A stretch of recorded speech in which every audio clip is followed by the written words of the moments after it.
All right. Now, let's see if this chat thing's still going to work. No? Yes? No? Maybe? Hey! We got something. All right, let's go to the intro. To the rights, we are for the Bill of Independence. We go after all sides because there's more than one side of the story to everything, and you need to know it all in order to actually to actually formulate your own opinion. And that's what we try to do here. How the Frack We Got Here. Thanks for listening, and hold on, it's gonna be fun.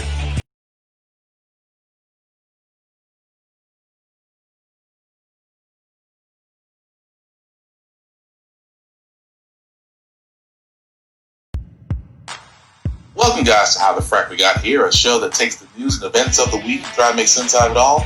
I'm your host, the most Will Buchanan, and on this show, we simply are all about the facts. There are plenty of news stations out there that simply want to do anything short but inform you. Here at How the Frack We Got Here, that's all we believe in. We go up to the left, we go up to the right, we're for the Bill of Independence. We go after all sides because there's more than one side of a story to everything, and you need to know it all in order to actually formulate your own opinion. And that's what we try to do here at How the Frack We Got Here. Thanks for listening, and hold on, it's gonna be fun. Welcome, guys, to How the Frack We Got Here, a show that takes the news and events of the week and try to make sense out of it all. I'm your host, the most Will Buchanan, and on this show, we simply are all about the facts. There are plenty of news stations out there that simply want to do anything short but inform you. Here at How the Frack We Got Here, that's all we believe in. We go up to the left, we go up to the right, we're for the Bill of Independence. We go after all sides because there's more than one side of a story to everything, and you need to know it all in order to actually formulate your own opinion. And that's what we try to do here at How the Frack We Got Here. Thanks for listening, and hold on, it's gonna be fun.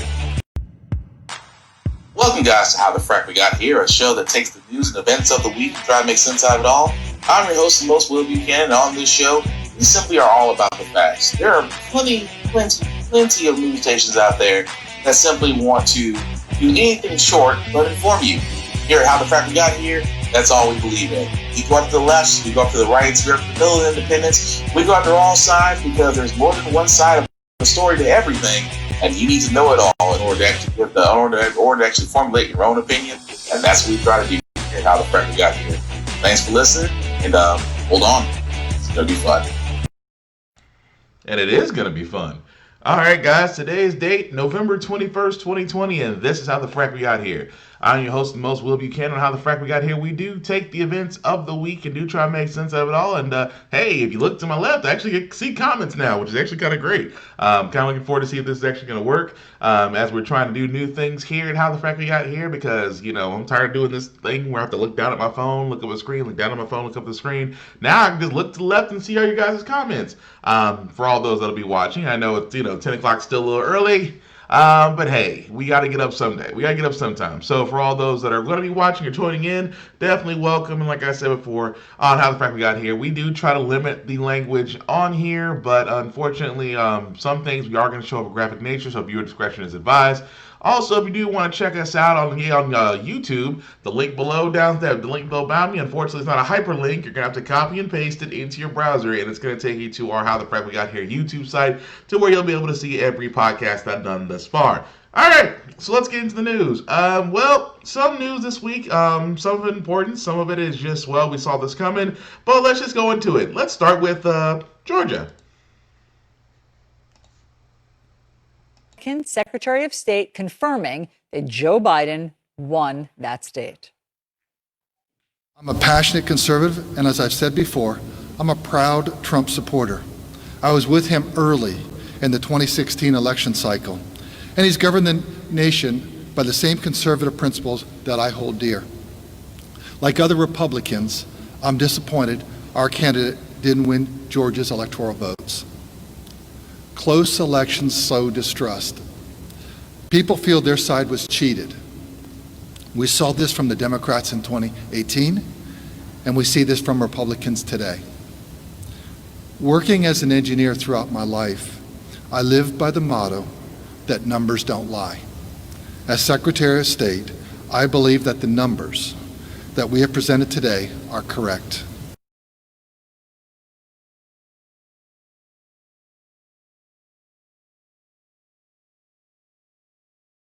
Just in the last few moments, CNN. I'm not gonna lie, guys. I was like halfway ready to go ahead and let that news be known about Donald Trump Jr.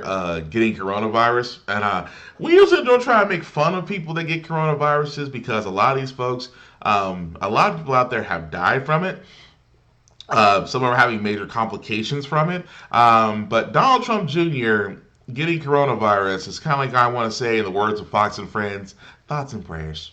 But anyway, the reason why I want to show that was that Georgia has finally now certified their votes, which means that Biden did actually win, despite how Trump feels about it, which only leads the overcommanding lead that Biden had over Trump in the electoral votes, which was, I think it was 306 to 260 something. Even though Biden won by a landslide, of course, Trump is not ready to say goodbye. He never can say goodbye. Oh, that was terrible, but I tried. Even more so that he's sending out his lackeys everywhere to debunk the fact that somehow he still won the election. Is another grim coronavirus milestone. President Trump remains largely in hiding, trying to block the transition of President-elect Joe Biden and furiously tweeting dangerous, nonsensical falsehoods about the election. In an unprecedented move, Trump is getting personally involved in certifying election results in Michigan.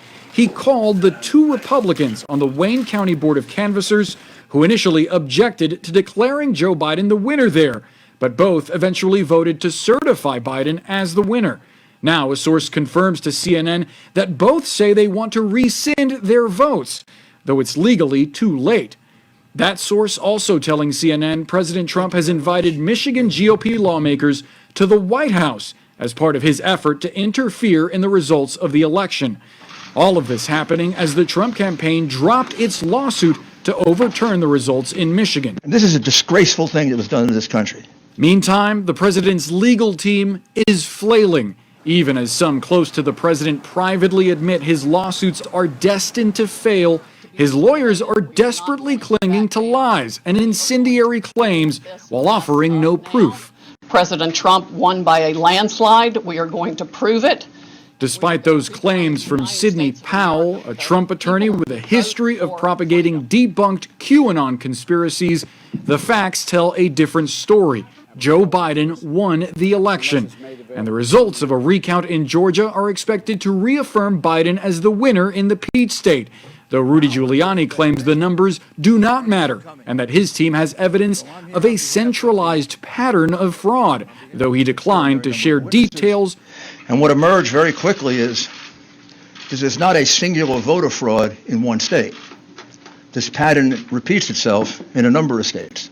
But in Pennsylvania, the Trump campaign's lawsuit currently does not allege any fraud, and Giuliani himself admitted it in court. So the amended complaint, does the amended complaint plead fraud with particularity? No, Your Honor.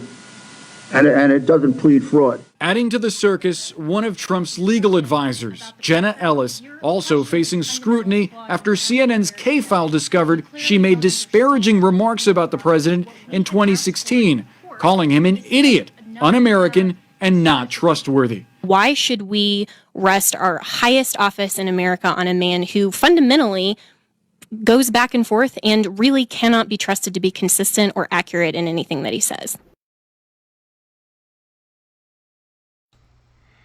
And Trump's legal team, everybody.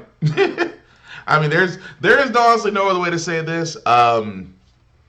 Biden is the president-elect. Kamala Harris is the historically the first black woman to be VP-elect, vice president-elect. Let it happen, Trump. We know why he can't let it happen.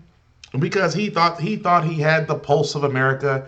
He thought that he had it all said and done. He thought that he could own the liberals, he could own the media, he could own everybody and still somehow be in the shadow of a greater president than him and realize that he's not even nowhere in the level of competition I believes he's in. That's Trump for you. Even more so that his lawyers, I'm thinking to myself, I understand from a lawyer's standpoint, you have to argue a case. If there's anything that that previous court cases and things of nature have taught us, it's not what you know, it's what you can prove. And evidence speaks clearly in a court of law. I just don't think that whoever is Trump's lawyer is trying to convince him, like, yeah, you've got a shot. Keep trying. It is amazing to me that no one is going to sit there and be like, sit him down and have this heart to heart conversation where it's like, okay, let's go ahead and face facts. You lost. You are going to have to leave come January 21st. Let's accept that now. But you don't see anybody doing that to Trump. Everybody's sitting there saying, "Oh, there's voter fraud." When the head of the cybersecurity, your head of your cybersecurity division, the guy that you appointed for your cabinet, and now he fired, sat there and said, "This is the most secure election we've ever had. There hasn't been any account of voter fraud. There hasn't been any tampering with votes. There hasn't been anything to suggest that all the votes haven't been counted. When they've been counted, recounted, and then audited, and then certified, which signed off by every governor of every state." It gets to the point now, and I think it's kind of funny, where Trump's not going to complain where he won, which again should tell you off the bat that he's reaching for straws. He didn't complain. He didn't complain when he won Tennessee. He didn't complain when he won Kentucky. He didn't complain when he won Florida. He didn't complain when he won Texas. I mean, he didn't complain about a lot of states that he won. He complained about the states he so-called lost, that he thought he won. Come on now. This is a guy that's not reaching for straws. That should tell you everything you want to know. Even more so, the reason why he's reaching for straws, and I keep telling you this, guys, he needs the presidency. Why? Because of stuff like this. Report tonight that says that 2 separate New York State fraud investigations into President Trump and his businesses are looking into tax write-offs of millions of dollars in consulting fees, some that appear to have gone to Ivanka Trump. Now, she says it is harassment motivated by politics, but clearly the Trump family has real concerns about what happens when they are not in power. And rightfully so. I mean, between the U.S. attorney and the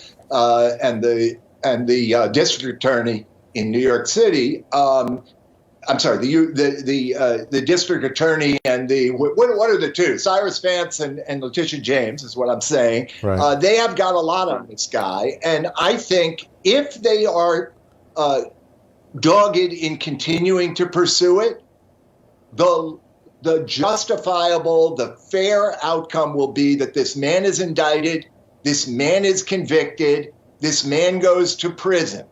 And I do believe, even though he's avoided it all his life, that Trump is genuinely concerned about that. As well, he ought.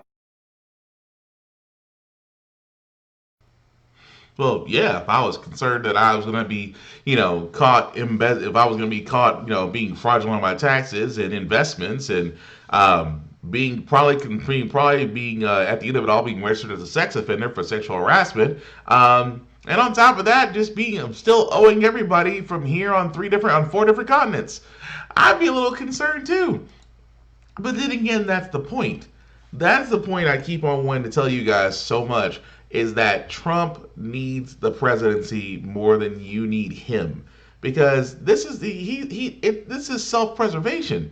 Now, it always amazed me because the Department of Justice has this. They don't call it a law; they call it an opinion.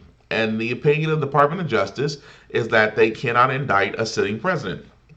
Now, keep in mind, let's go back to the laundry list of things going against Trump. I mean, you still have the Mueller report, the one out there that said that Trump had, which wasn't initially focused on Trump. The Mueller report was actually focused on investigation into the 2016 presidential election to see if there was Russian involvement and everything that occurred with it. Now, we cannot sit there and say there wasn't a lot of smoke, because a lot of people were indicted. Some actually faced jail time. A lot of them being close to Trump himself. And even it concluded that sat there in which Trump sat there and said, I had been vindicated by the Mueller report, okay? No, you wasn't. If anything, you more than me, it's like the one thing that Mueller did sit there and say, because I mean, first and foremost, Trump had to sit there and give written statements. He would not let himself be investigated by Mueller. Why? Because we know that chances are he's going to admit what he did. Or, it's funny. That's why I said, it was funny when they talked to him about it. It was like, oh, well, I want to speak to Mueller directly. And his lawyers argued for this. Well, what about written statements? What about this? Well, you can only ask him this. Ask yourself one question. When you have to have that much literacy into basically questioning somebody, isn't it already admitting some type of guilt there?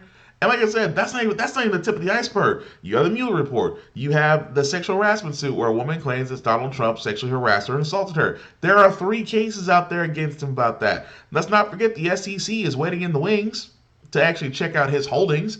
At the same time, he's still making money off of as president, even though he says he's not over the Trump organization. His sons are, but let's be honest, he still is. And the cream of the crop is that he is compromised because he owes money. We know Deutsche Bank overseas has loaned him billions, and then we know the Saudi family has loaned him billions. It's kind of funny how he turns around and sits there and says Joe is bought and paid for by China, and yet China owns more of Trump than we do. So again, I'm not surprised by that. All of this is literally and figuratively, and not to coin the Netflix term, House of Cards, but it is a house of cards. And at the same time, Trump is hoping to God that the wolf doesn't come blowing. But something tells me on January 21st, he's warming up. Especially since, like I said before, once he no longer has the office of the presidency, I'm almost certain Mnuchin's going to be fired. Betsy DeVos definitely needs to be fired, which I'll talk about that later. Sleepy Carl, Ben Carson, who also has coronavirus, thoughts and prayers to him as well. He'll finally be let go. I mean, it's time, let's not drain the swamp. Let's just nuke it and build a parking lot. That's all I'm saying. But aside from that, moving forward, there is another case, which is going to sound very, very, very familiar. Did happen with this woman, which if you heard about her in the news, and she's starting to become another story that, again, is going to bring up the conversation we need to have. Following, a woman charged with shooting a Jacksonville police officer when SWAT came to her house is speaking out through her attorney, saying it was all a misunderstanding. Diamonds Ford and her fiancé, Anthony Gant, are now charged with attempted murder on a police officer. The officer was saved by his bulletproof vest. News4 Jax reporter Janice Harris spoke with Ford's attorney. He says she is innocent. Janice? You're right, Tom. He says that she is innocent. She is so sorry about what happened. She had no intention on trying to shoot a police officer, and that she is not a cop killer. 28-year-old Diamonds Ford sits in jail accused of shooting a police officer and a marijuana possession. The shooting happened at this house in September while DEA and JSO were issuing a high-risk search warrant. Inside, Ford and her fiancé, Anthony Gant, were sleeping when they were awakened by the sound of glass breaking. She had no idea it was law enforcement in her home. Once they actually made their announcement, she completely complied. Ford's attorneys, Wade Roll and Stephen Kelly, say she did not know the police were at her front door and she shot in self-defense and wants to come home to her family. This is the 911 call between Ford and a dispatcher. Hold on, ma'am, you said 7232. What's the name of the street? The dispatcher asked for more information. Ma'am, give me the name of the street. 72. Please, 7232 Rutledge. Rutledge? What's happening? Someone's shooting. Ford continues to talk to the dispatcher. He's gonna die home. 7232 Rutledge Pearson Drive, correct? Yeah. Do you know who's shooting? Oh, wait. What? Wait, that's the sheriff's office. Okay, hey, hold on, wait. Hold on, whoa. Come on, wait. We're walking. Nothing. Wait, here. I'm opening the door. You got the wrong house. Crime and safety expert Ken Jefferson listened to the call. It's clear based on the recording She just felt that someone was breaking into her house because she heard the glass breakage. She reacted in protecting herself and her property, which she's allowed to do by law. After the 911 call, Diamonds Ford and Anthony Gant were arrested. The JSO officer's life was saved by his bulletproof vest. Ford remains in jail tonight, but she has a message for the public. I think that she would want everyone to know that she is not a cop killer, that she respects law enforcement, and that at no time did she have any idea that the person she was firing shots at was indeed JSO. And again, Kelly says that his client is not a cop killer, that she is not a flight risk, and she has never committed a felony, so she deserves a lower bond so that she could get out before the trial. In the meantime, both Ford and Gant remain in jail as they wait for their trials to begin. And also, as far as JSO, I asked them for a comment. They did not comment, but they did confirm that the JSO officer that was shot is now back on full duty. Reporting live from the Jacksonville Sheriff's Office, Janice Harris, Channel.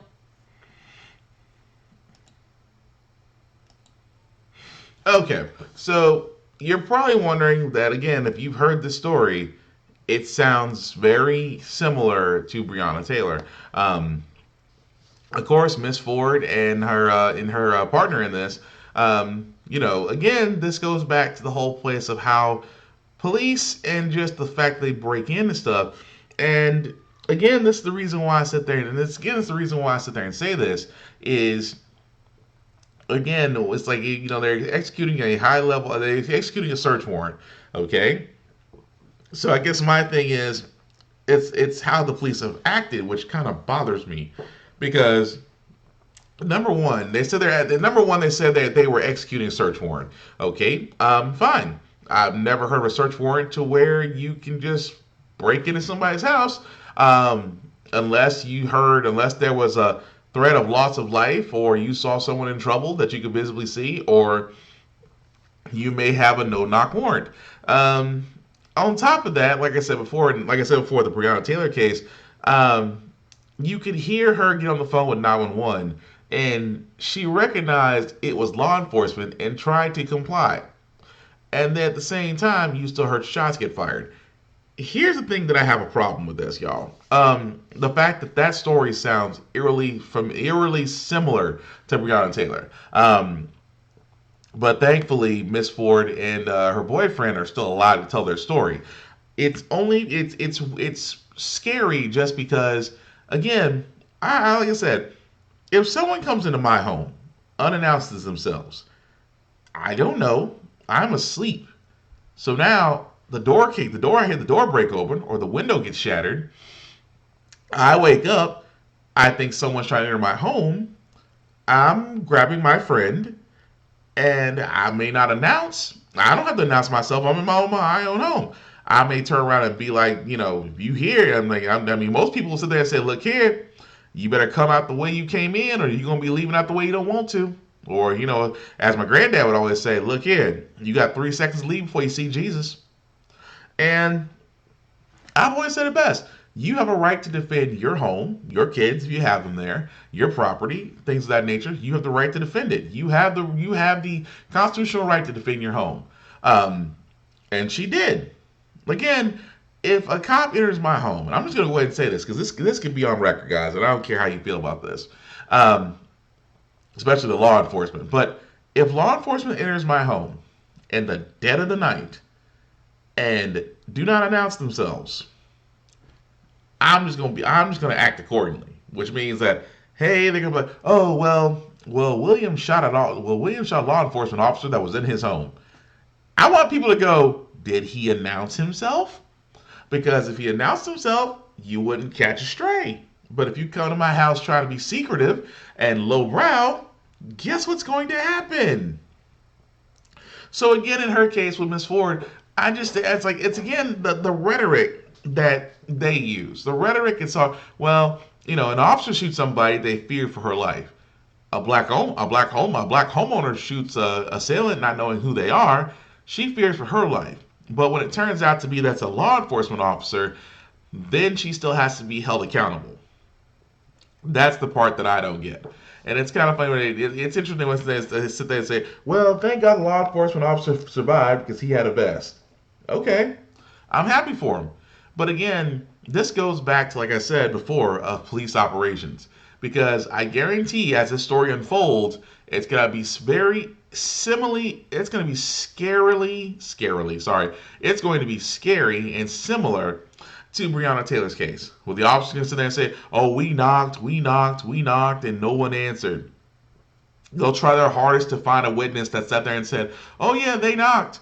I can hear them knocking, or I saw them knocking. They're going to try their hardest to validate the police's actions. But honestly, if you enter somebody's home unwanted and unannounced, you shouldn't be surprised that those homeowners now, because of all what's going on in the world, between gun violence and everything else, that yes, people are going to start arming themselves and at the same time defend their homes. You can't be mad at, I mean, I'm not mad about it. I really do support that. But at the same time, this is going to happen to where officers are going to have to really rethink how they enter a home. Because I don't fault that woman at all. It's hard not to fault that woman just because all she's doing is defending her home. And now she sits in jail because, let's be honest, the officer screwed up and they're going to somehow make her pay for it. But moving right along, guys, like I said, you know, this case sounded very similar to Breonna Taylor. There is other news from Breonna Taylor's case in which, again, the jurors, I'm having so much trouble with words today. The jurors are actually coming forward and explaining that there's a lot of smoke about this case, especially the way that Kentucky Attorney General Daniel Cameron handled it. Of new allegations in the Breonna Taylor case, a third grand jury member coming forward claiming the grand jury was lied to, evidence was withheld, and jurors were prevented from considering more serious charges against the officers who killed her. Recently released body cam video showing the chaotic moments after the shooting. Here's ABC's Deborah Roberts. Tonight, 3 of the grand jurors in the Breonna Taylor case together for the first time since that shocking indictment. Juror number 3 giving her first on-camera interview exclusively to ABC News. All speaking out on condition of anonymity, taking us inside the grand jury room. When you heard that wanton endangerment was the only charge that was being presented, what was the reaction in the room? I was real shocked. It was an uproar. Our team walked them through every homicide offense and also presented all of the information. They didn't go into any details about what any additional homicide or murder charges could be. We asked if other charges could be brought against, and all they said was no, nothing we could make stick, and that the officers had the right to defend themselves because they had been fired upon. In your mind, should there have been more charges brought? Oh, yes, undoubtedly. I thought one would be murder. I thought there was going to be a lot more charges for a lot more officers. Tom, we reached out to Kentucky's Attorney General, who declined comment. These 3 grand jurors tell us they are hopeful that a second grand jury gets a crack at this case to possibly do what they could not. All describe sleepless nights and great frustration, which you'll hear more about tonight. Now, you probably heard me actually talk about this case before, guys.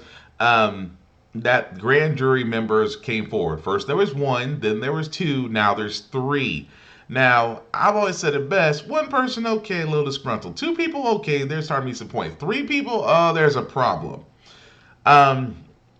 Especially with the way this case has been handled with Breonna Taylor. Keep in mind, this still falls upon, again, police enforcement and the fact of how they do certain things, especially when it comes to people of color. Especially the simple fact of the matter, like I said before, it amazed me so that I've said this before on the previous podcast, that an attorney general can really dictate how they want to do a case. They pick the jury, they pick the grand jury, they pick what evidence to show them. They even give them the options that are available to them. A former prosecutor actually did come and sit there and say, an attorney general can either get a conviction or get a case thrown out. It is completely upon them to do so because they control everything. We should not be surprised in the world of Daniel Cameron that the only charges they could go with is wanton endangerment, and it wasn't even for the fact that Breonna Taylor was shot. It was the fact that there were bullets fired into another apartment that was literally inhabited by white people. So again, it's just that whole idea that this case is tainted. Not only is the case tainted, the fact that the Attorney General is really in on it with the cops.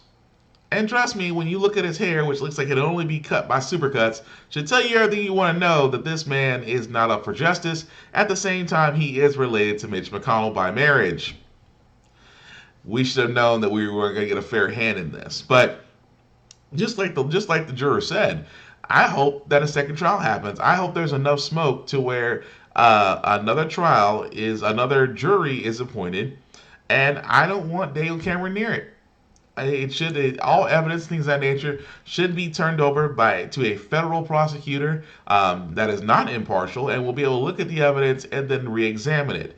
And if it's found out that Dale Cameron was involved in covering this up, because it is a cover-up, if he was involved in this cover-up, then he himself should also be charged, because this is a massive, and I do mean massive, cover-up to where how in the world are officers not being charged for these actions? But again, we'll definitely see and follow that still more. But things I wanted to switch to, guys, is student loans. Woo! Oh, that hurt. Oh, that hurt my heart to say that, because I myself, unfortunately, am a part of a very special group of graduates and those who are pursuing, those who are pursuing their degrees and things of that nature. I am a part of those. I am a part of a special group of people that we had to take loans to go to college. No shame in it. If it wasn't for student loans, I wouldn't have a bachelor's and master's degree right now. So I am thankful for the fact that student loans were able to let me go and pursue higher education. I am not thankful for the fact of the matter is just at the end of it all, how much I got to pay back, especially in this climate where jobs are a little bit,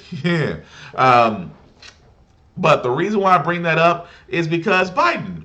Keep in mind, Biden and Harris did actually sit there and say that they wanted to, Biden sat there and said that he wanted to cancel out the debt. How very Bernie of you, because Bernie Sanders also said that we should cancel student debt for millions of Americans. And of course, why is this a problem? Because student loans, as far as the federal pandemic relief, is going to expire December 31st, which means that payments are going to come due for people like myself, unless Biden reinstates the relief, which is possible that he can do. However, here's the thing about it is, Biden did have a simple choice. He could reinstate the relief that was put in place beforehand by Trump's policy, or he could do what a lot of people are saying that he actually could do. Let me just go ahead and say it. Biden could actually cancel the student debt. Now, the student debt, before I checked this podcast, was a little over 1.25 trillion. And he could. Technically, in Biden's first 100 days of office, technically on day one, he could turn around and actually cancel student debt. Now, of course, the Democrats, because, when they get in power, they just forget the fact of, being gung-ho and being united under a front. There's different legislation that's coming out there. Some legislation is sitting there saying, well, we can, immediately forgive $10,000 of forgiveness. Or we can forgive up to $50,000. Or we could, they're actually throwing out different numbers, 10,000, 50,000, things of that nature. But again, as nice as those numbers are, realistically, the entire debt needs to be forgiven. And I know a lot of people are going to look at this and go, well, I paid for my loans and I did it and I had to go through all this and I had to do all this, that, and the other. Cool. For you. Let me be honest. Not everybody has the same path. Not everybody. I mean, if you worked to pay off your student loans, bravo. You're one of the few that got lucky. Or or you had the ability, you had the means to where your loans were paid off, or you just straight out just grinded for a couple of years and was able to pay off your debt. Again, bravo. However, there are millions of other Americans that can't do that. So again, here's the thing that I'm sitting there saying, that if Biden, now like I said, Biden did say on the campaign trail that he would do something about student loans. Now, for his defense, he did not say cancel. The only person that said cancel was Bernie Sanders. And it seems that everything that Biden is doing seems to be Bernie-esque. So I think you might want to listen to the man about this. Again, it is amazing to me, because I said it before, we can cancel the student loan debt. We can. We could. I mean, our president-elect could do that on day one. It is a lot, and I'll tell you why. Because we can't sit there and say the money's not there. Look at the war in Iraq. The war in Iraq was a little over $2.4 billion. The war in Afghanistan was over 2.5. Let me do it again. The war in Iraq was over 2.4 trillion. The war in Afghanistan was a little over 2.5 trillion. We bailed out Wall Street twice at $700 billion apiece. We bailed out the airline industry, another $800 billion. We bailed out the automotive industry, another $600 billion. Keep in mind, we bailed out Wall Street twice. And we built out industries that have had billion-dollar years in revenue that were bailed out by the government. And at the same time, the Pentagon of all places, has gotten over $2 trillion in funding, and they cannot account for a single dime that they have paid using this funding in the last 30 years. We can no longer sit there and say that the money isn't there. The money is there. So why can't we not just go forward and sit there and say, you know what, on my first day as president, we are going to wipe out student loans. If you have student loans, you are forgiven. No paybacks, no nothing. Your debt is immediately forgiven. And the reason why, think about this for a second. Over 20 plus million Americans have some sort of student loans. Imagine if you didn't have that debt. Whoo! Oh. Let me tell you something. For all those that have student debt, perhaps that have student loan debt, I've always sat there and said it best. It is amazing that a bank will not give you $10,000 to start. A bank will not give you a $10,000 business loan, but they'll saddle you up with a $100,000 student loan for the rest of your days. It's amazing how they'll be hesitant on one, but freely give out on the other. So again, this is what I'm saying. Is just that, number one, everybody's financial and credit portfolios will look a whole lot better, because especially when you're looking for a home or things of that nature, if you have student debt, that is going to be a huge rock around your neck. And do not get me wrong, and I said this before and I'll say it again, even when looking for a job, if they see student debt on you, because some jobs can turn around and check your credit report, especially if you're going for jobs that, might be looking at your credit report and going, oh, he's got tons of student debts, he might be compromised. They'll pass over you. So again, this whole student loan debt can be easily preserved, because like I said in my post on Facebook, it can be done. Biden can do it. He does not need Congress to do it. He can write it as executive order. And honestly, this alone would be one of the campaign promises that he made that he would do about student debt. I just don't see why he can't sit there and say, okay, let's go ahead and sign an executive order that we're going to cancel out student debt. But again, it remains to be seen what he's going to do. Like I said, we still have 2 Senate runoffs that will decide whether or not Mitch McConnell will be Senate Majority Leader again. But they won't happen until January the 5th. So, like I said before, I want Biden to sit there and say it. I think that that alone would be a mark in presidential history, that he wants to go ahead and do this type of thing. I would honestly be all for it personally. But again, it just depends on what Biden's going to do. But speaking of the other side of the student loan debt, Parent Plus loans. You want to know some messed up stuff? Listen to this. They don't hear they got a kid going to college. Whatever you do not do a Parent Plus loan. Whatever you got to do besides that, do it. But don't tie yourself into it.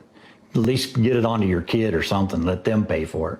I mean, because they've got the whole future ahead of them. Then they're going to college to make money. You know, if you're just working an average job, you're never going to get it paid off. It's just not going to happen. Parent Plus loans are sort of the hidden college loan crisis. At this point, 1 in 8 families are going to default on a Parent Plus loan. And it's partially because more and more low-income and middle-income families are relying on the loans to be able to pay for college. That's because college tuition and the cost of college overall has skyrocketed in the past 5 to 10 years. In 2016, more than 200,000 low-income families, that is, families making less than $40,000, borrowed a Parent Plus loan, and that's up more than a third from 2008. A regular student loan, first of all, doesn't accrue interest until after the student graduates. So when you start paying it off, it's the amount that you borrowed in the first place. For Parent Plus loans, they already are starting to accrue interest the minute that you take them out. We spoke to a family, Tina and Jay Rife. Neither of them had had the opportunity to go to college, and they really wanted to give that opportunity to their children. Well, obviously our kids wanted to go to college, and looking at the cost of it, there was just no way that we were going to do it by paying for it as we went. This is our current payment right here, and this is our current balance, which just keeps going up. We decided that each one of us would each pay an equal amount, and we'd pay it off. But, you know, things don't work out that way all the time. So how did we get here? Advocates say that there's enough blame to go around. There's Congress that regulates the loans. There's the federal government that administers the loans. There are the state legislatures that have cut spending for higher education, so tuition is much higher. And then there's the universities themselves, some of which actually encourage parents to take out these loans, even when they know that they're going to have difficulty repaying them. Although the loans are administered by the Department of Education, Congress is the one that makes the laws that regulate them. Currently, there is a bill in Congress to try to fix the problem. It includes capping the interest rates, creating an income-based repayment plan, and also mandating counseling for the parents. But it's stuck in committee, and no one really thinks it's going to go anywhere. The Trump administration has proposed capping the amount that parents can borrow. But critics say ultimately it doesn't address the problem that so many low and middle-income families are facing, which is just that college is too expensive.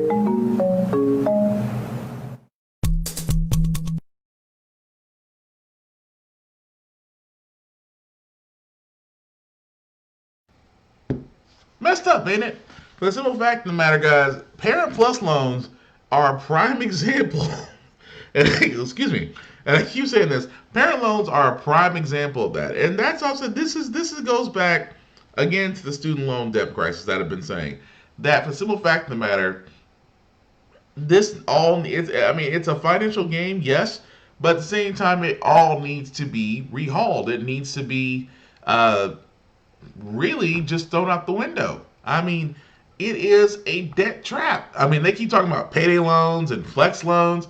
Student loans are a trap. And again, I understand, like I said before, it is there as an option just because higher learning seems to be out the reach it starts to be more out of the reach further out of students whose parents just simply can't afford it. Scholarships are not as abundant as they used to be and things of that nature. But the fact of the matter is that banks can get away with this. And like the lady said in the article, like said in the news article, that yes, part of it is with the colleges, part of it's with the state's regulation, and part of it's with the government. It is one big racket. And I just think that's messed up. But again, Biden, like I've been saying, Biden has the ability to basically turn around and wipe out student loans. He could. I'm just saying. We're hoping. For you're like me in that situation where you're looking at a very large number in student loans, it's gonna be interesting to see what he actually does personally. But moving right along, guys. Kyle Rittenhouse. This guy right here that looks like a serial killer in the making. Unfortunately, he is now out on bail, $2 million bail.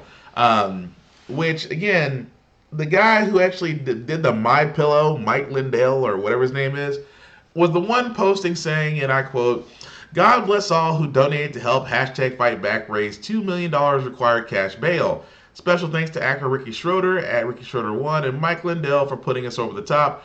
Kyle is safe, thanks to all who have helped this boy. Yes, thanks to all who have helped this boy that decided to purchase a gun that he legally couldn't purchase because he had a friend purchase the gun for him, then hold it in Kenosha. Then he had his mom had him drive him to a protest in Kenosha to pick up said gun to go protect businesses that he's never shopped in. Yeah, that makes no sense whatsoever. And that's honestly the truth. Again, if you don't remember the story, this guy went up there to the protest in Kenosha, Washington, after Jacob Blake was shot by law enforcement officers. Protests did happen up there, and Kyle Rittenhouse decided to take it upon himself to turn around and go up there and protect said businesses. Keep in mind, Kyle Rittenhouse is not a cop. He is not a law enforcement. He is not a law enforcement officer. He is basically an idiot that had the ability to go purchase. Well, he had someone else purchase a gun for him, but pretty much was an idiot and was embedded by his mom, who also was carrying, to go up here and protest, defend businesses. And again, he's now still there saying, well, I had to fight for my life. Really, in a crowd of people who didn't have a gun, you took it upon yourself to fight for your own, to basically shoot people. Even more so, that he even told the Washington Post when they interviewed him, it says, I don't regret it. I feel like I had to protect myself. Again, you put yourself in a situation that did not need you nor involved you. And at the same time, it amazes me so that he's 17 years old, and the rhetoric that they use. We had to go protect this boy. We had to go make sure that this boy is all right, that he is safe. No, he is exactly where he needs to be. So it's gonna be interesting, like I said before, with his case still being investigated for allegedly shooting one and killing another. I'm just gonna call it what it is. He did shoot one. He shot unarmed people. Now here's my thing: if you walk into a crowd, and I have to give Bill Maher credit for this because he's the one that said it first. Bill Maher sat there and said about Kyle Rittenhouse, if you go out of state, you're underage, you can't even own a gun. You cannot own a gun. You have someone else purchase a gun for you and hold it for you in a different state. Your mother takes you to said state to go pick up said gun that you still not legally cannot own. And then on top of that, you go to a protest in which no one is armed and yet decides to go protect businesses that did not ask for your help. That is not defending America. That is the birth of a white terrorist. That's what it is. It is white. I mean, you call it what it is. That's white terrorism. That is white terrorism in its purest form.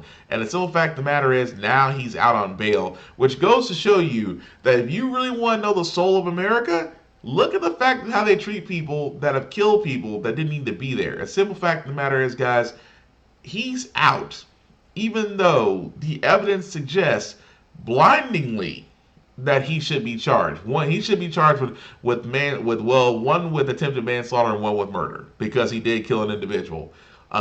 Especially along the fact of having a gun that he was not of age to have, and the fact that someone bought the gun for him should be brought up on charges too. And the fact that his mom knew full well what he was doing should need to be brought up on charges. Again, this is how you create white terrorists.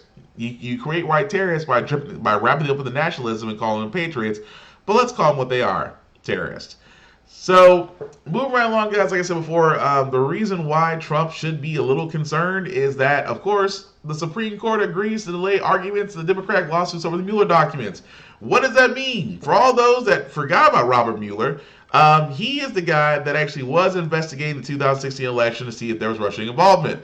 Now, of course, 2 years later, it was brought up that he did submit that, and then William Barr was brought on, and then decided to take a 2,000-page document and put it into a two-page paragraph, put it into a single-page paragraph, sitting there saying that, yes, the president is exonerated, that kind of stuff.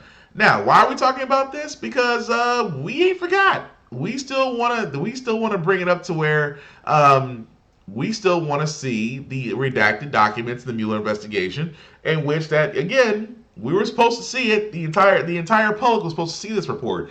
I still myself have the copy of the redacted one. But again, if this comes out, like I said before, this goes back to what I said earlier in the podcast, to where Trump should be concerned. He should be highly concerned. Reason being is because without the protection of the presidency, he is liable for anything and everything. So again, we should not be surprised by this, but we still will follow the story as it comes along. But I still find it funny that in this world where we're still dealing with unemployment, we're still dealing with coronavirus, we're still dealing with things of that nature, that the Senate, which is mostly has a majority of Republicans, are now at home. I can go into a whole nother rant about this, but I never found it pleasant that government offices such as the Senate and the House of Representatives, people are trying to figure out how they're going to do Thanksgiving, how they're trying to keep the roof over their heads, the rent, and everything else. And you have these people who have guaranteed salaries, health care, and everything else for the rest of their lives can go home. I don't understand that. I really don't. But again, I don't want to go into that. Like I said, that's a whole nother rant that I would go into about the fact of ineffective government. How dare they still get paid while someone else has to find out what they got to do for a paycheck?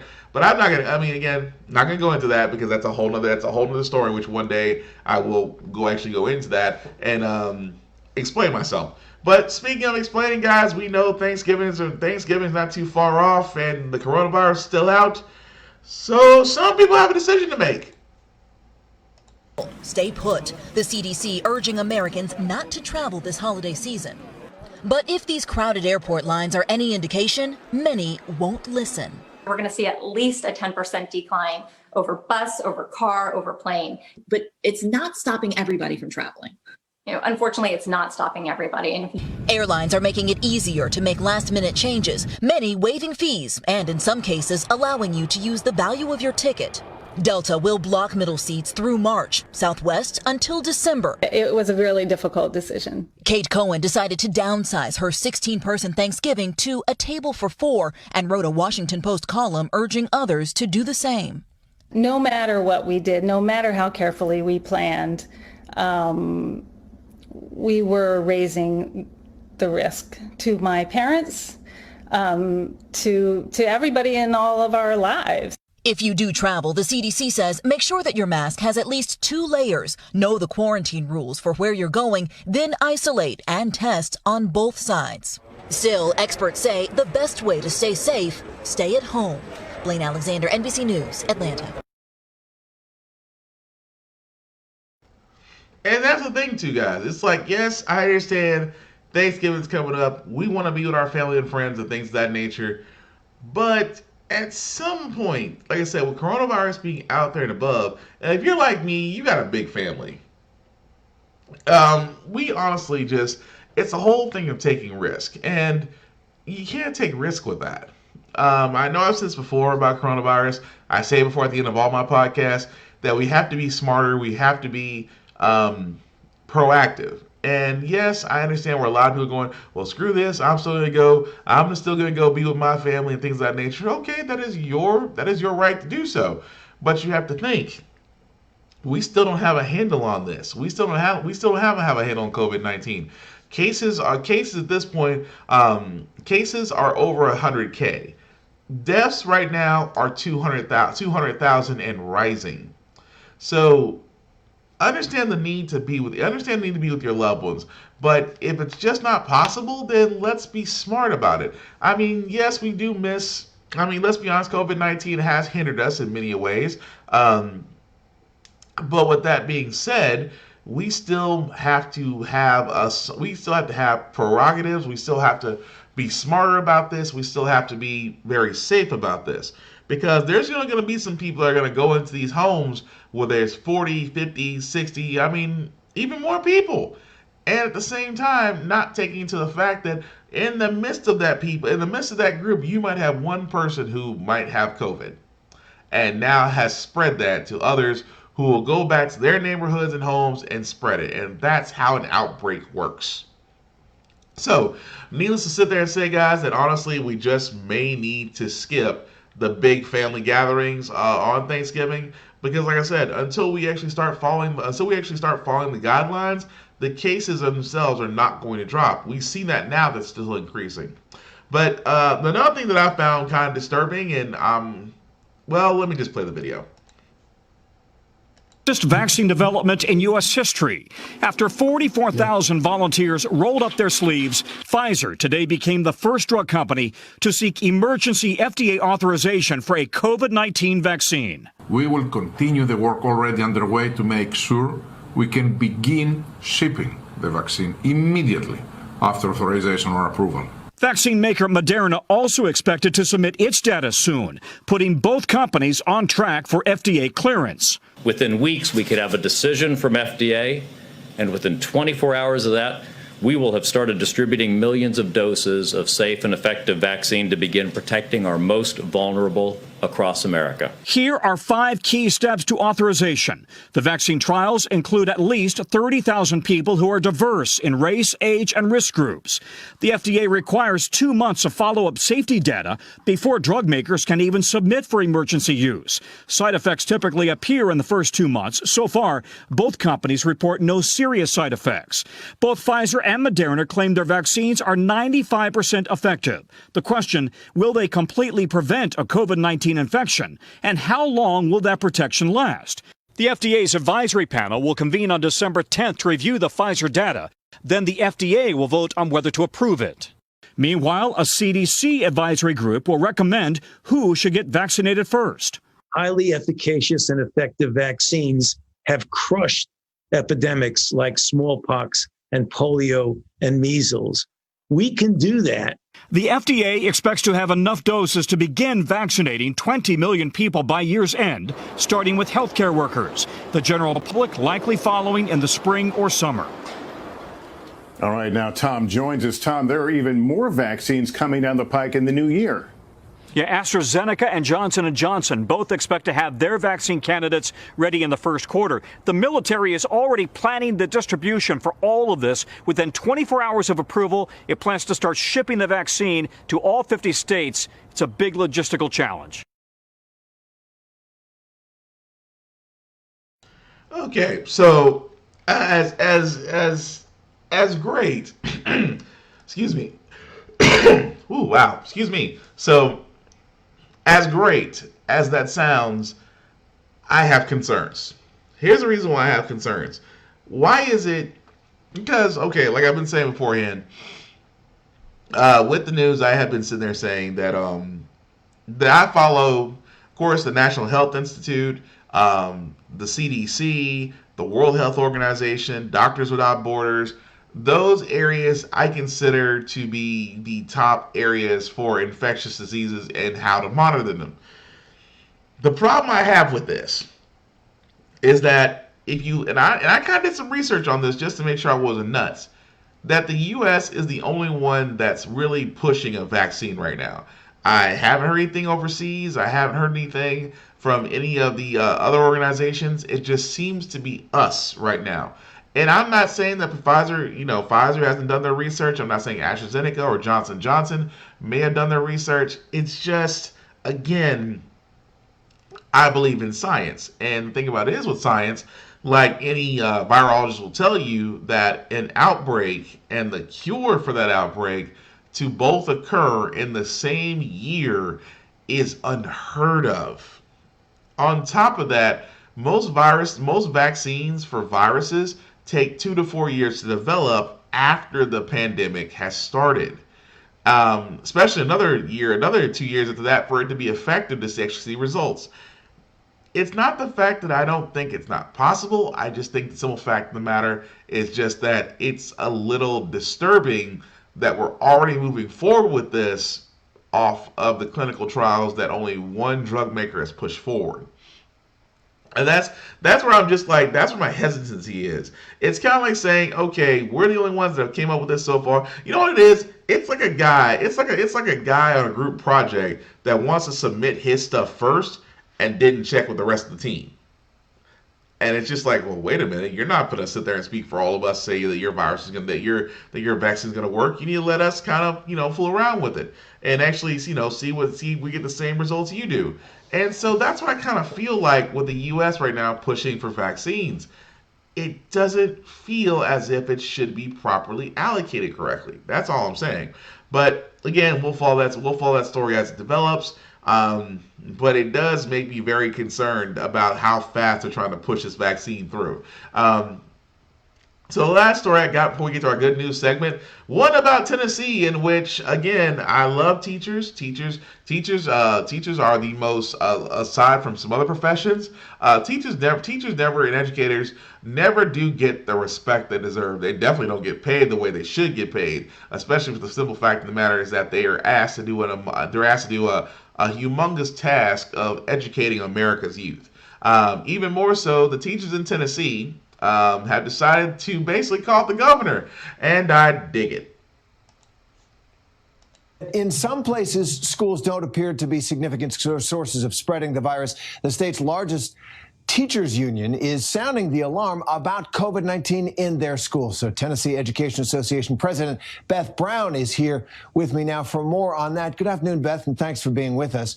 And I want to pick up on a letter that your union wrote to Tennessee's governor asserting that data shows in-person instruction does increase infection risk and that infection rates in school staff are higher than the communities in which they serve. So what are you asking the state to do with this?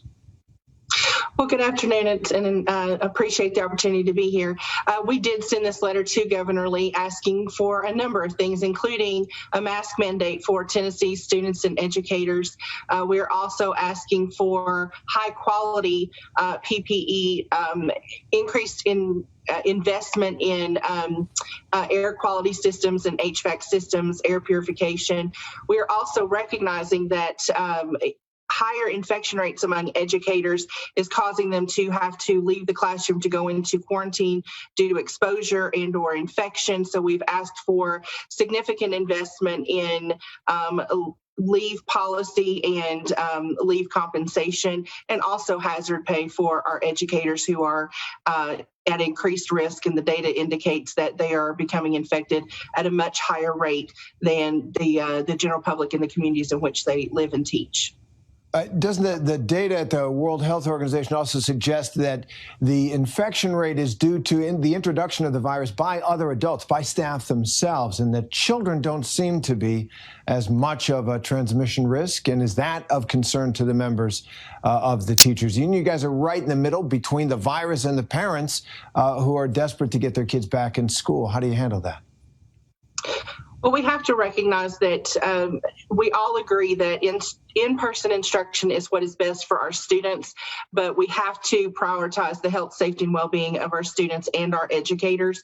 And when the data indicates that educators are being infected at a much higher rate, we have to consider their safety. We also have to consider the disruption to student learning that is caused when educators are sent home to quarantine, and the lack of substitute teachers to cover classes where educators cannot be present.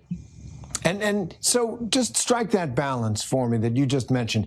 What in the end are you concerned would be more detrimental to our children's health, being exposed to the coronavirus and perhaps being a source of transmission, or losing out, falling behind, and losing the social opportunities, the formative opportunities that school represents for those kids by moving classes online? Well, we have to recognize that when we're in a pandemic, there may not be any perfect option. And so we have to go with the safest option, and that is prioritizing the health, safety, and well-being of Tennessee's students and educators. Tennessee's educators are highly trained professionals. We know that once we get past this, once we get a vaccine and we can ultimately return to life as what we consider normal, we have the ability to catch our students up for any sort of COVID slide in learning. We can do that. And one of the ways that our General Assembly and our governor can assist with that, assist the professionals who know what we're doing, is to invest in the resources that educators are going to need to help combat any sort of learning loss or COVID slide. All right, Beth Brown, thanks very much for being with us. Thank you.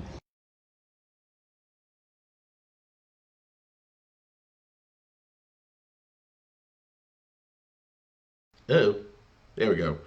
That's why I love teachers. The reason why, because simply put, they will say the things that need to be said, and the fact that yes, remote learning should actually be definitely enforced, and that a mask mandate should have actually been put in. And it's amazing that they don't ever listen to teachers, even though they have the right ideas. But again, let's be honest. With my with my home state of Tennessee, I don't see that happening anytime soon. It's just the fact of the matter of how can I put this in so many ways?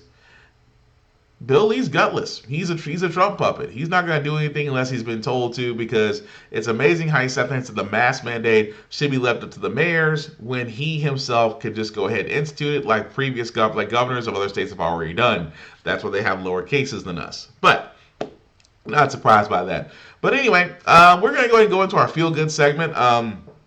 What is our feel good segment here on How the Frack We Got Here?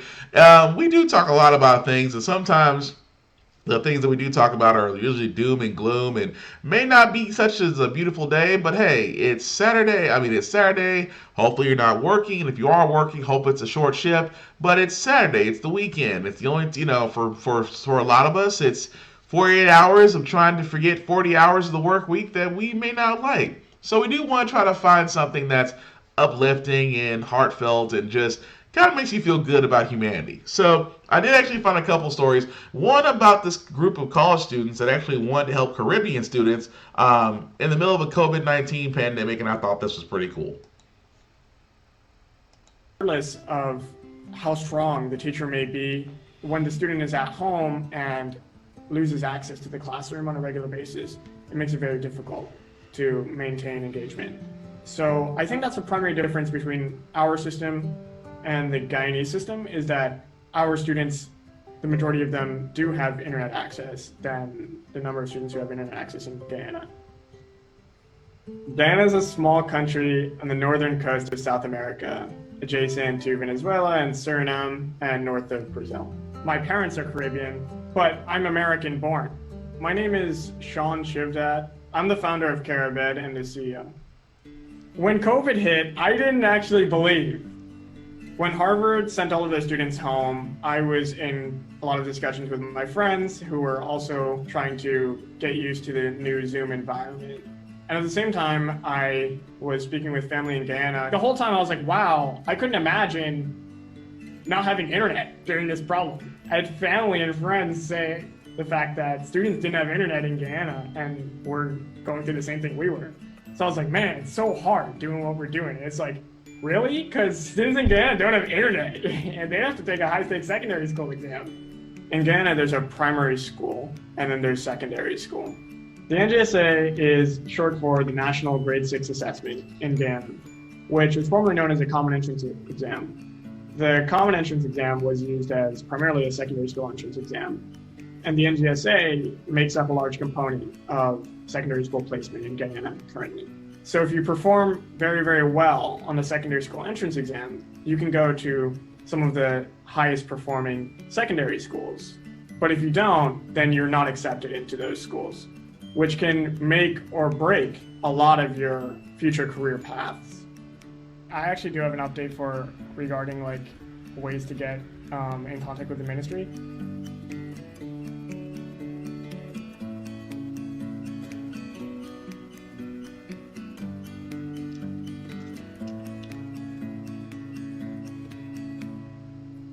I started producing exam prep materials in mid-March, and I guess the point at which your team is founded is when you start getting others to help you. So that happened at the end of March. Since then, our team has grown to about over 50 members in a range of different universities across the East Coast, but also the University of Guyana.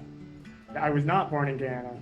It's a sense of reconnection with my family, but also people I've never met before that we share a common ancestry with. So there are a lot of different things that are brought to light when we're doing this work in Guyana. We break down the communities that we serve, or the students that we serve, into two groups: students that have internet and students that don't have internet. For students that have internet, we've posted over 700 pages of open access free material on our website and via WhatsApp to a range of teachers and parents who have been sharing those around with other parents and teachers of students that do have internet. For students that don't have internet, we make it a top priority to fundraise and spend those funds to print and distribute to those students.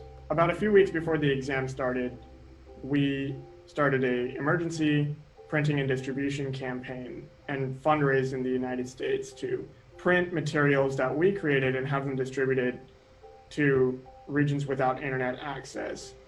We go so far as to produce 1 to 2 pages of single-spaced answers for even one question. And this is because we are trying to get the information to be accessible to students even if they have no prior knowledge of the question. Recently, the results were out and you were asking me some questions about what is considered like a good school or where the rankings were. So Ashley is the head of the Yale Caribbean Students Organization. She reached out to us on social media. Ashley took a gap year and spent a lot of her time tutoring and helping students pass the NGSA. She spent a lot of her time just helping students in general going through the system in Guyana. None of us had the level of service in Guyana that she had. She brought to the team very, very high standards for our quality, for our materials. She brought to the team an unparalleled perspective on the communities that we serve. I am the editor-in-chief of CaribEd, and what that means is essentially I take a look at the materials that we're producing and I do the final edits, but I also try to ensure that the questions being asked are culturally relevant. The example that Sean gave to me is that they were working in this indigenous community and one of the math questions was sort of like, you have X many dollars and you want to buy X many cars. How many cars can you afford? And he was sort of like, this is a perfectly fine math question, but these kids aren't buying cars, right? Like this isn't something that's like relatable to them. I think maybe the year that I took the NGSA, personally, I felt a lot of pressure because, and I think the pressure is a universal experience. I can still tell you what I got wrong on them. I can tell you like the grades that I got, which questions tripped me up, what I regret about those exams. So I feel like these exams are so high stake. While this might just be one thing, providing print resources to kids who don't have internet access, it still is a thing that can help. I think COVID made it particularly difficult for teachers to maintain contact with students. We found that there were teachers who were trying to create WhatsApp groups with parents, trying to get in contact with students who were at home. And a lot of times parents didn't have the resources to maintain the data services on for their phones. And as a result, a lot of students missed out on what teachers were trying to convey. It was really, really difficult for teachers. It is difficult for students who don't have internet access for several reasons. CaribEd have played a very special role to assist those students. The material also is very simple for parents or guardians to follow and guide their students while homeschooling. So our daughter Rachel, who is 10 years old, and was in grade 5 at the time, was starting to prepare for the National Grade 6 assessment. Because of the closure of schools, because of the pandemic, we were working with her at home to keep her involved and keep her learning. A former teacher of hers sent me one of the CaribEd guides, and in that guide, there was contact information for the group via Sean. Sean was so keen to keep helping, so he kept reaching out to me to find out how the guides were being used, what improvements could be made. The pandemic has posed all kinds of limitations, and because where we live, internet is restrictive in the amount of bandwidth we have, so communication isn't always easy, but he never lets up. The work that Sean has been doing with CaribEd has already had an impact on our children's ability to continue learning through this pandemic and will have a continued impact. I think an important thing is that students in the US who are not of Caribbean descent feel a similar way with the students they're helping in the Caribbean. During the pandemic, it's very difficult. My hope is that students that are preparing for exams, they're trying to stay engaged in the Caribbean without internet access, look out for each other and band together, because there are solutions to this.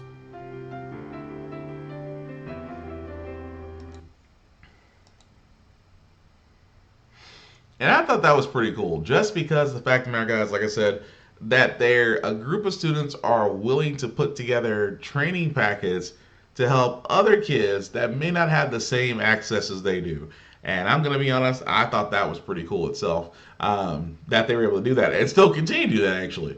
But moving right along, guys, I got to talk about this one just because Missy Elliott did pay for a stranger's wedding dress, $1,300 for an off-the-shoulder dress from David's Bridal, in which the woman did sit there and say, I want this dress, but I didn't think it would be possible. So Missy Elliott decided to take it upon herself to cash out the woman and be like, oh, here's the money that you need. Hope you have the dress and have a wonderful wedding. Now I'm gonna be honest. If I was, if I wanted to be petty and sit there and see Missy Elliott pay for somebody's dress, I'd be like, so what's gonna be on your music? What's gonna be on your music playlist? Just to be that extra level of petty. So what's on that music playlist? I know there may be something. I'm like, come on now. I mean, is working on now? I put my thing down, flip it in reverse. I'm sorry. I'm gonna be singing that for the better part of the day. But again, I like the fact that, like I said before, it's the one thing I said. Some things you just put out in the universe, so you might actually get someone to come back and be that. So I mean, I'm glad that this woman was able to get her wedding dress. I'm assuming. Oh, I'm sorry, I just completely bypassed it. That's her right here. Who I guess she was the one that said about the wedding dress. Ah, ain't that nice? That's these couple pictures. Couple pictures are always funny to me. Oh, well, I mean, I guess you wanted to show off the baby bump or something. All right. I don't know if I can feel comfortable with my girl, taking a picture like it's a swimsuit edition right next to me, and I'm just sitting there just smiling like, take a look at my girl. She looks to be in a sleepwear, and don't get me wrong, she's gorgeous and everything, but I'm not about to sit right there and just smile like, check out my girl, and why am I in a jacket and I'm inside? But you know what? I'm not, again, okay, that's tasteful. I mean, I guess if you just really wanted to show off life, okay, all right. Well, that again, congratulations to the happy couple. Congratulations to the happy couple, because, honey, if you're watching this, we are never taking a picture like that. Number one. Number two, like I said, before I opened up those list of pictures, yeah, so where was I going with this? Oh, yeah, Missy, just doing good deeds. I mean, some good deeds just don't need to be, broadcast, things of that nature. But I'm glad that, she was able to do something to help these people. Now, usually of course, like I said, with Thanksgiving around the corner, I'm just looking forward to this, honestly. Look at here. Look.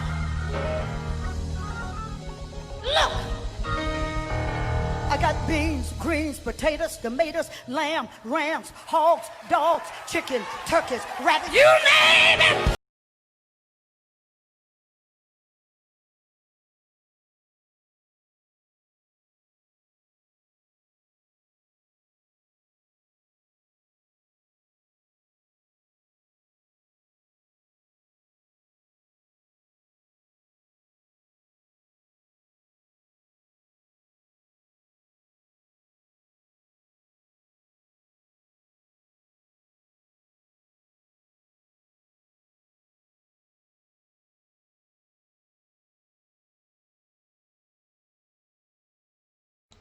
Okay, that's enough. Yes. So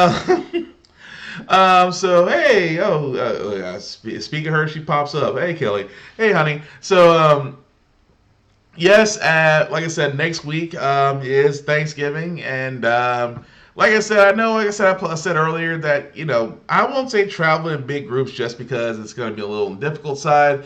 But you can have small groups, and you can actually still be able to contact people. But let's be honest, that will never, that portion of the remix You Name It challenge will never go away. And I figure since next week is Thanksgiving, might as well be able to sit there and say it. But with that being said, guys, that's really all that I have for this. Let's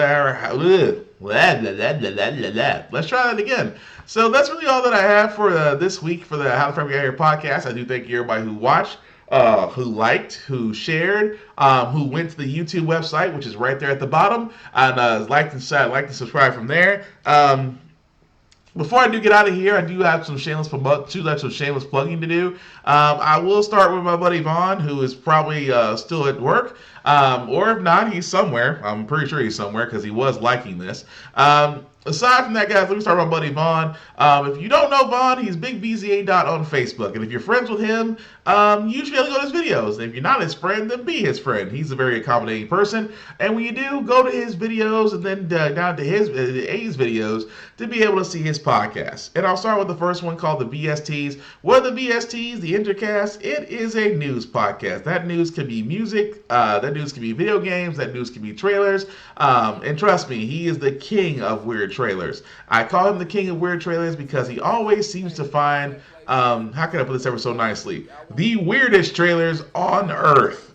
But I gotta be honest, some of them are a little bit interesting. Some of them, you know, they're out there. They're out there. Trust me, he showed one that, well, that's Ip Man. Ip Man Kung Fu Master, and let's be honest, I can go into a whole other rant about that movie. But he did show the trailer for that one. But his show is interactive, just like mine. He also has another show called Random as Fuck. What is Random as Fuck? Random as Fuck is the pool of ratchets we sometimes dip our toes into to take a break from life and have a chuckle. Some videos make you think, some videos make you cry, but they're always to a theme. And I always love going back to this one because the theme he did on November 10th was Fuck Donald Trump, which is still #1 on iTunes. Technically, I think Megan Thee Stallion is starting to catch up with that. I think since her album Good News came out, I think that might get replaced. But anyway, Random as Fuck is the video. Random as Fuck is the podcast in which he shows weird videos, like this one of Trump supporters sitting outside the election office praying for them to stop counting the votes. Like I said, some of these videos, most of these videos are memorable. Some of those videos make you go, what the hell? And some of them make you really rethink your question on humanity, especially with Kenneth Copeland laughing.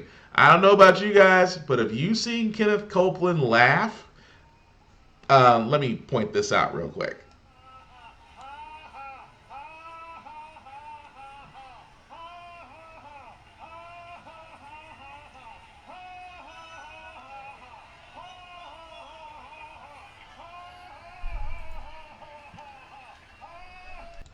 Creepy. Especially the simple fact that man is starting to look more and more like the guy from the mask, like the bad dude from the mask when he put the mask on. Yeah, he's starting to look like that guy. But anyway, like I said, that show is also interactive, guaranteed to reset your weekends every Tuesday when Vaughn does resume next week, I believe.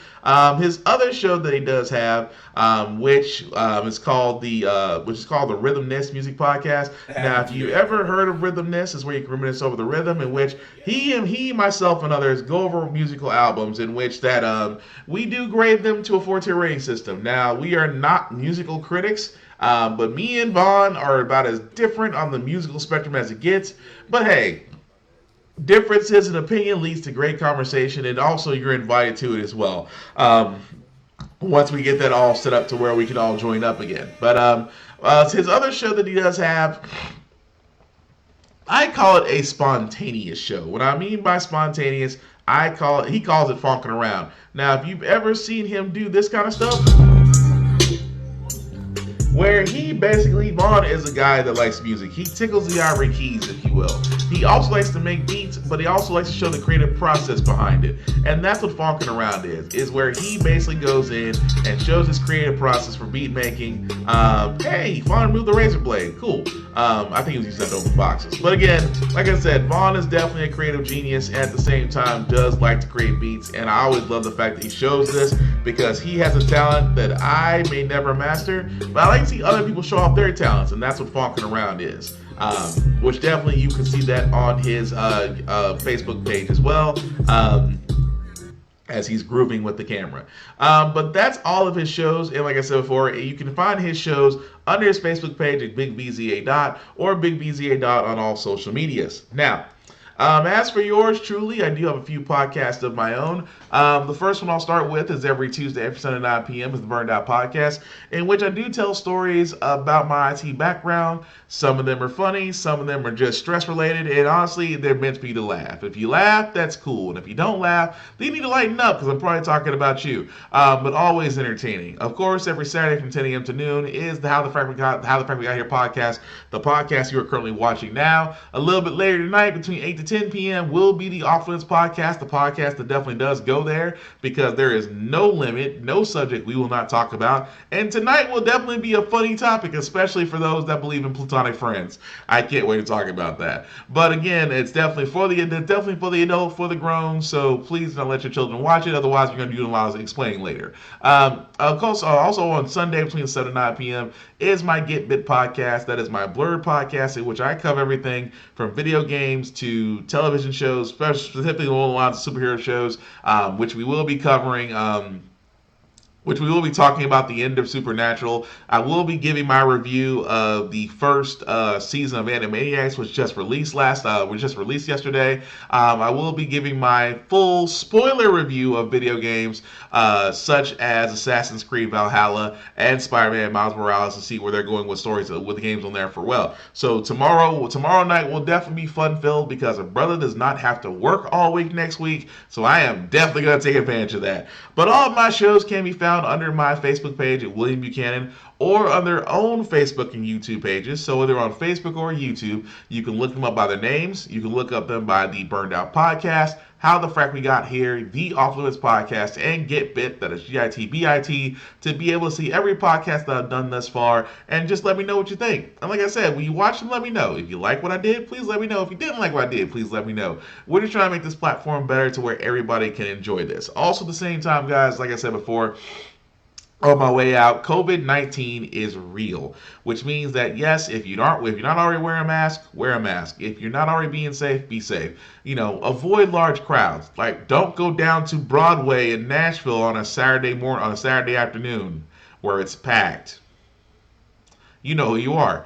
Aside from that, guys, like I said before, if you're sick, please quarantine yourself. If you're really sick, please go seek ER help. Like I said, we have to do these things, because if we do not, the cases will continue. The cases will rise. The only reason that the cases have stopped everywhere else is because they followed instructions. So let's not scream America every 5 seconds when we want to do something that we need to do, but we swear we shouldn't do because it impacts our rights. It doesn't. It impacts our right to live. Aside from that, guys, like I said before, if you see a doctor, nurse's aide, doctor's aide, the environment people that work in the hospitals, simply say thank you. They are not given enough credit for what they're doing, for putting their lives on the line to actually help people get better, as well as risking the chance of them being infected themselves.